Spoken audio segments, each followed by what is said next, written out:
If you look at the storied past of the LSU School of Veterinary Medicine, it isn't hard to see why a state-of-the-art medical facility for horses exists in the middle of Louisiana. With an incredibly diverse range of equine activities available, and a horse industry that boasts nearly $2.5 billion in economic impact annually, the horses of Louisiana have a prominent place in the state's financial and recreational circles. Simply put, the horses of the South deserve to have the best medical care available. But the equine clinic at LSU is about more than just routine checkups and the occasional injury. This is the haven that horse owners have continually turned to for answers.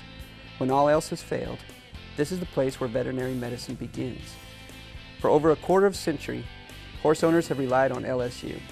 In that time, this center of equine health has developed into the most comprehensive care facility in the state and surrounding region, rivaling any top school in the nation in terms of available expertise and healthcare resources.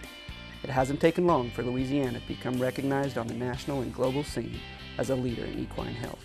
Facilities and equipment are vital aspects of a successful program, and while LSU continually strives to enhance and build upon its current success in that regard, it is people that have energized this program from the beginning, and they continue to do so today. It was that energy that led to the development of the Equine Health Studies program in the first place.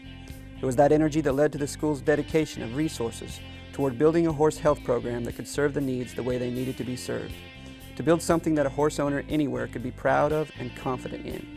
And it was that same energy that inspired the onslaught of initiative when LSU led the charge to rescue and care for nearly 500 of Louisiana's horses following Hurricanes Katrina and Rita. After the storms subsided and the rescued horses had been reclaimed, LSU's role was nearly finished. But there was one horse we would see again.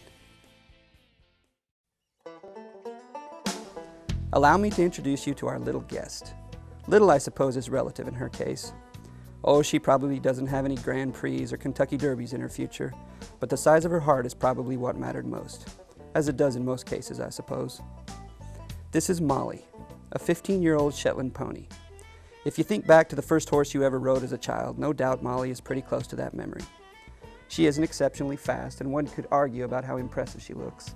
But Molly has what all great horses either do or long to possess: extreme intelligence and a heart the size of the Gulf of Mexico. They were doing animal rescue there. And Ginger Moravant, who's one of the owners of Jefferson Feed, said, "Kay, there's this pony down the street. Nobody has a trailer." And there was Molly. She was in a yard. Her barn had been completely caved in. We picked her up. We transport them in the back of our truck. We backed it up to the levee. We said, "Come on, Molly," and jumped her in and took her home.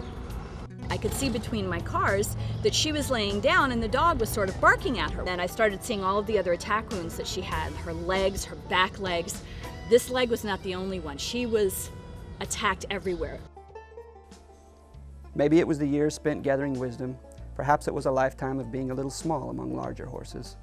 But Molly came to LSU armed with wits and a mountain of courage to overcome and persevere. On January 4th, Molly came to LSU. For the past 3 weeks, her owner and a local veterinarian, Dr. Allison Barca, had relentlessly tried to save her leg. I've never seen anything quite so devastated. I've seen horses wounded worse, but I've never seen a little animal lay there with its eyes closed. And I said, "Okay, I think it's time, to put her to sleep." That's when she quickly corrected me. Said she didn't think she needed to put the pony to sleep. She wanted to have the leg amputated and a prosthetic applied. So I sat and thought about it. Normally, I would just tell you you're completely wrong, but this pony's been going around with 3 legs for a month now. So why not cut her leg off? And our next step was to call LSU and tell the story to them. Her lower leg had gradually and slowly deteriorated. As time passed, it became apparent that amputation was the only remaining solution that might save her life. But that decision didn't come easy. For one thing, it was a procedure that is rarely ever performed in equine veterinary medicine. This was considered a challenging case.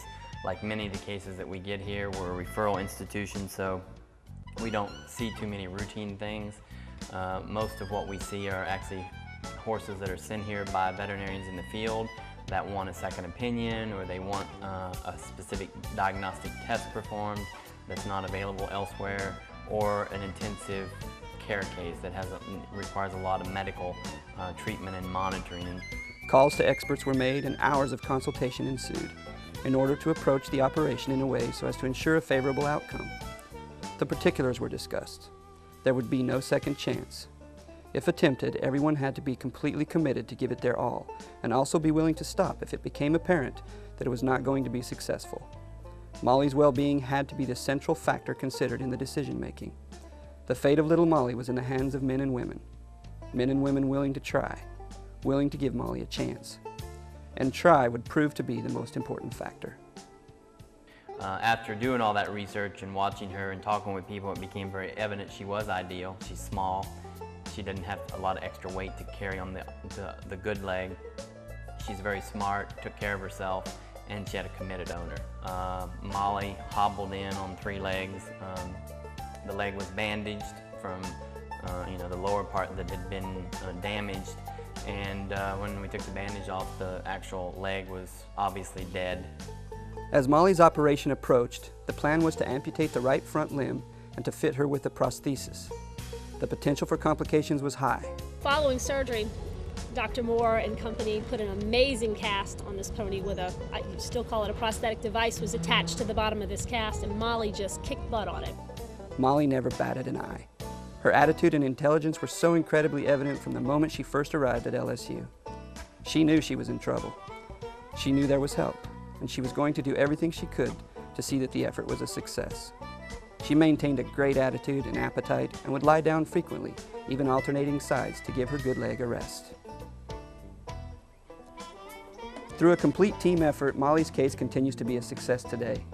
And while the efforts of her attending local veterinarian, the contributions of LSU, and the dedication and understanding of her owner were all contributing factors to a favorable outcome, Molly's own will to persevere and overcome the incredible odds stacked against her was perhaps the most important factor of all.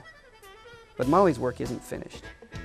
Her experience has made her an ideal candidate to go out and help others who have experienced similar obstacles in their own lives.